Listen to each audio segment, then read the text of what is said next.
Portanto, fazei discípulos de todas as nações, batizando-os em nome do Pai, e do Filho, e do Espírito Santo.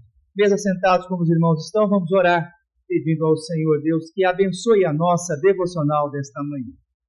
Pai, gratos somos, ó Deus, pelo imenso privilégio que temos de termos sido escolhidos pelo Senhor, chamados com santa vocação, habilitados e capacitados, ó Deus, pelo Teu Santo Espírito para a realização da boa obra, Senhor. E que o Senhor, ó Deus, nessa manhã nos fortaleça, nos dê alegria, nos dê ânimo, renovo, ó Deus, para que possamos, ó Pai, servir ao Senhor nesta igreja que tanto amamos, ó Pai.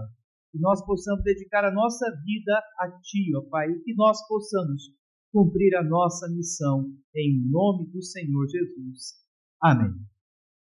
Meus amados irmãos, é de suma importância que todos nós, como igreja, nós saibamos qual que é a nossa missão essencial. E a nossa missão essencial é glorificarmos a Deus.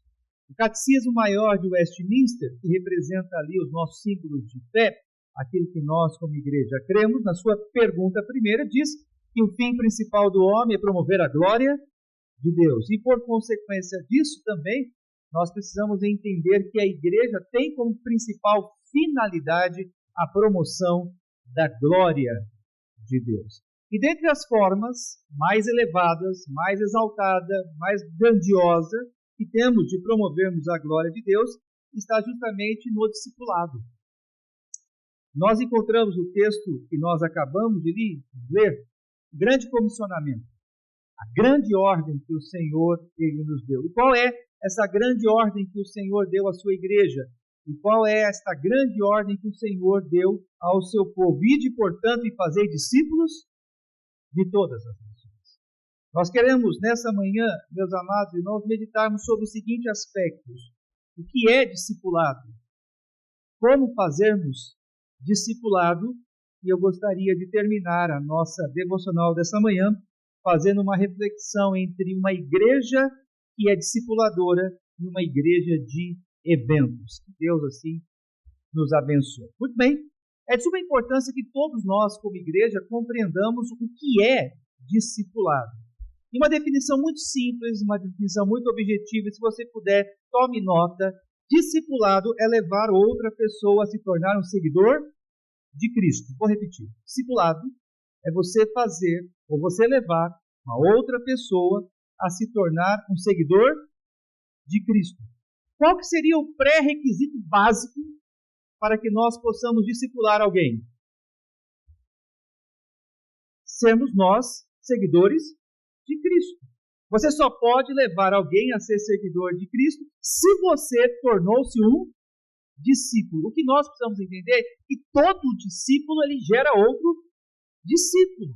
E nós precisamos compreender que a nossa vocação consiste em seguir os passos de Jesus, obedecer a voz de Jesus. E se nós afirmamos que somos cristãos, nós precisamos entender que a nossa vocação é levar outras pessoas a se tornarem o quê? Discípulos de Cristo Jesus. Mas como nós fazemos discípulos? Essa é a grande questão. É claro que nessa manhã nós não temos tempo, nem é o propósito, nós discorrermos sobre todos os métodos e estratégias de fazermos discipulado. Mas eu gostaria, pelo menos aqui, de ponderar 3 aspectos de como nós podemos fazer discípulos de Cristo Jesus. Em primeiro lugar, nós precisamos ter intencionalidade, propósito, objetivo de fazermos outras pessoas seguirem a Cristo Jesus. Como isso acontece?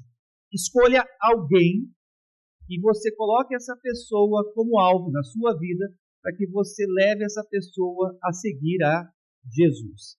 Eu não vou pedir para que você levante a mão, para não lhe constranger. Mas vou fazer uma pergunta, que eu sei que vai lhe incomodar. Você tem discipulado alguém? Tem alguém que você tem acompanhado e levado essa pessoa a se tornar um discípulo de Jesus? E olha só que interessante, nós podemos passar décadas na igreja sem jamais termos feito um discípulo. Podemos ter cargo na igreja, diácono, presbítero, sem nunca ter levado ninguém a se tornar um discípulo de Cristo Jesus. Já parou para pensar na seriedade disso? Quer dizer que por toda a nossa caminhada cristã, a gente nunca obedeceu à ordem de Jesus. E essa ordem, meus amados irmãos, não é uma ordem institucional. Essa é uma ordem individual. O grande problema é que nós, como igreja, temos dificuldade de entender que nós, como indivíduos, cada um de nós, devemos escolher pessoas, separarmos pessoas, buscarmos pessoas e levarmos essas pessoas a se tornarem o quê? Discípulos de Cristo Jesus. Segundo, como é que nós fazemos discípulos? Além da intencionalidade, temos propósito, objetivo de fazer, nós levamos outras pessoas a se tornarem discípulos de Jesus através do ensino. E não existe discipulado sem ensino. E o ensino ele se classifica em duas categorias. Nós temos o chamado o ensino formal, né? Por exemplo, está ali a Darlene, semanalmente a gente se encontra e estudamos a palavra de Deus juntos, com o objetivo dela e sua família tornar-se seguidores de Cristo Jesus. Isso é o que nós chamamos de estudo formal. Mas também tem o chamado estudo casual, ou estudo involuntário. Por exemplo, em Mateus 16, de 15 a 16, Mateus 16, de 15 a 16, Jesus ele ensinava os seus discípulos de forma peripatética. Palavrão esse, né? Então vamos entender o que é peripatético. Peri vem andar, e durante o processo de andar com os seus discípulos, Jesus ele ensinava. Observe o que diz o texto, Mateus 16, de 15 a 16. Mas vós, continuou ele, Jesus estava andando com os seus discípulos. Quem dizeis que eu sou? Respondendo Simão, Pedro disse, tu és o Cristo, o Filho do Deus vivo. Ou seja, enquanto Jesus caminhava, ele ensinava. E nós precisamos entender que o discipulado ele se faz principalmente com o estudo casual. Aproveitar as oportunidades, aproveitar as portas que são abertas para levarmos outras pessoas a se tornarem seguidores de Cristo Jesus. Deixa eu lhe fazer uma pergunta. Você tem aproveitado as suas oportunidades? Quando Deus abre uma porta para você levar outra pessoa ao conhecimento de Cristo Jesus, você tem passado por esta porta? E lembremos que nós, como discípulos, responderemos diante do Senhor não pelo resultado, mas pelas oportunidades. Paulo, quando estava preso, muito interessante. Qual foi a oração do apóstolo Paulo? Que o Senhor dê a ele sabedoria e que o Senhor lhe abra uma porta para que ele pudesse fazer o quê? Discípulos. Então nós precisamos entender que a nossa vocação, meus amados irmãos, é ensinar a palavra de Deus a outras pessoas, tanto de forma planejada, de forma formal, podemos assim dizer, quanto também de forma casual, involuntária, caminhando, seguindo a nossa rotina diária. E a terceira forma que nós temos de fazer discípulos é através de oração. E eu vou fazer aqui uma pergunta também para você nessa manhã refletir. Durante essa semana, você orou pedindo que Deus lhe desse a oportunidade de discipular alguém? Talvez você possa ter orado, como a Priscila falou, pelos missionários. Senhor, abençoe os missionários para que eles possam fazer o quê? Discípulos. Mas você pediu por você? Você se colocou durante essa semana nas mãos de Deus e disse, Senhor, usa a minha vida. Me capacita, Senhor, a cumprir a ordem que o seu Filho me deu, porque o seu Filho, meu Salvador, ele me deu a seguinte ordem, que eu devo fazer o quê? Discípulos. Ore por alguém especificamente. E eu gostaria que todos nós, nessa manhã, pudéssemos sair daqui com alguma pessoa em nosso coração. Com alguém diante dos nossos olhos. Senhor, eu quero levar essa pessoa a tornar-se um seguidor do teu Filho Cristo Jesus. E ore pedindo ao Senhor Deus que te dê sabedoria, para que você possa ensinar através do seu testemunho, através das suas ações, através das suas atitudes, mas também transmitindo conteúdo. É importante que a gente entenda algo. Observe aqui. O seu comportamento abre portas. Se você for um bom cristão, se você for um bom discípulo, portas serão o quê? Abertas. E quando as portas são abertas pelo nosso testemunho pessoal, nós devemos transmitir conhecimento, levando outras pessoas a se tornarem seguidores de Cristo Jesus. Termino a devocional desta manhã fazendo rapidamente aqui uma consideração sobre dois tipos de igreja, dois modelos de igreja que nós encontramos na atualidade, e eu gostaria de refletir com os irmãos que modelo nós queremos seguir como igreja. Existem hoje, grande parte das igrejas evangélicas são comunidades de eventos. Vou repetir. Boa parte das igrejas evangélicas hoje são igrejas de eventos. E o que as igrejas de evento produzem? Primeiro, as igrejas de evento produzem espectadores e não adoradores. Vou repetir. Igreja de evento produz espectadores. Participe de nossa conferência, participe de nosso encontro, participe de nosso treinamento, participe de nosso culto, participe de nossa programação especial, e a pessoa ela simplesmente vem participar de um evento. E ela assiste o evento. E ao término do evento ela dá nota ao evento. Nós precisamos entender que uma igreja centrada em eventos, ela não gera discipuladores e nem adoradores. Mas ela vai gerar o quê? Espectadores. Segunda questão importante, uma igreja de evento, ela produz consumidores e não seguidores de Jesus. E é interessante nós observarmos hoje que o mercado evangélico ele se tornou extremamente atraente. Observe algumas questões interessantes. As igrejas elas perderam, por exemplo, o formato de igreja. Você olha para algumas igrejas, a sua estrutura arquitetônica em nada lembra um templo. Mas lembra o quê? Um shopping. Nada contra shopping, viu, René? Não fica bravo comigo. Mas shopping é lugar de entretenimento. Shopping é lugar de diversão. Então, essas igrejas hoje, elas estão oferecendo produtos para os consumidores. Igrejas que oferecem, por exemplo, um espaço para cafeteria.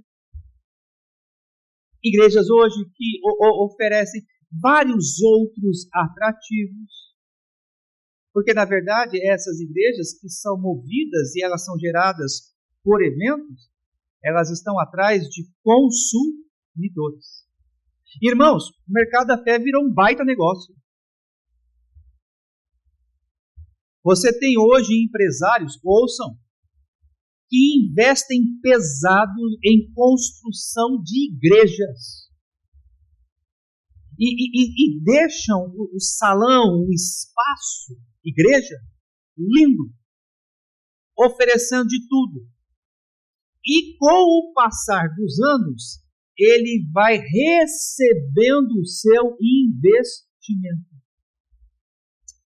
Igrejas que vivem em torno de eventos, meus amados irmãos, os que estão na igreja, eles estão sempre em movimento.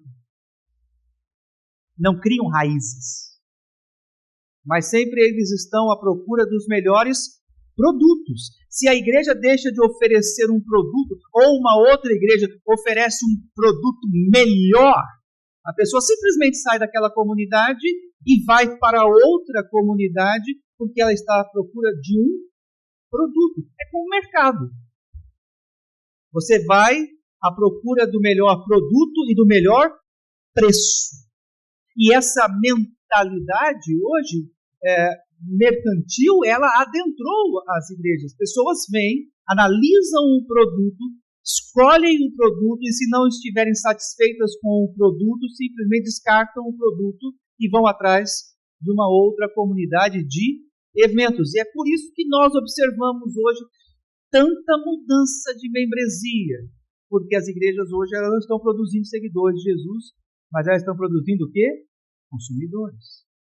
E outro aspecto interessante, igrejas centradas em eventos, elas produzem competição. E a liderança, ela está sempre à procura do melhor evento, porque ela está sempre procurando competir com outras igrejas. Então, se uma igreja fez um evento, nós vamos fazer um evento melhor para atrairmos mais pessoas. E vive essa constante competição interna para ver qual igreja oferece o melhor produto. Uma igreja, meus amados irmãos, centrada no discipulado, ela produz vidas transformadas. Vidas são transformadas. Pessoas abandonam os seus pecados, deixam as suas iniquidades e as vidas são transformadas pelo poder do Evangelho. Igrejas de eventos, meus amados irmãos, não transformam as vidas. E deixa eu falar algo que talvez até vai assustar você. Nós não precisamos... Veja o que eu vou falar, preste bem atenção nisso. Para você ter alguém que prega, para você ter alguém que canta, para você ter um lugar que seja intitulado igreja, você não precisa do Espírito Santo. Você pode usar recursos meramente carnais. A pessoa auto-intitulada pastor tem uma boa comunicação, fala o que a plateia quer ouvir, prega o que as pessoas gostam, faz um discurso emotivo e as pessoas estão ali, porque gostam do produto que é oferecido. A música. Você pode ter excelentes músicos, habilidosíssimos, uma estrutura de palco, equipamento de primeira, e tudo isso pode prender as pessoas, pode iludir as pessoas, seduzir as pessoas, mas sem a presença do Espírito Santo de Deus. Uma comunidade de discípulos, ela é caracterizada pela ação sobrenatural do Espírito Santo. E como é que a gente sabe que uma igreja tem o Espírito Santo? Como é que a gente sabe que uma igreja tem o agir e o mover do Espírito Santo?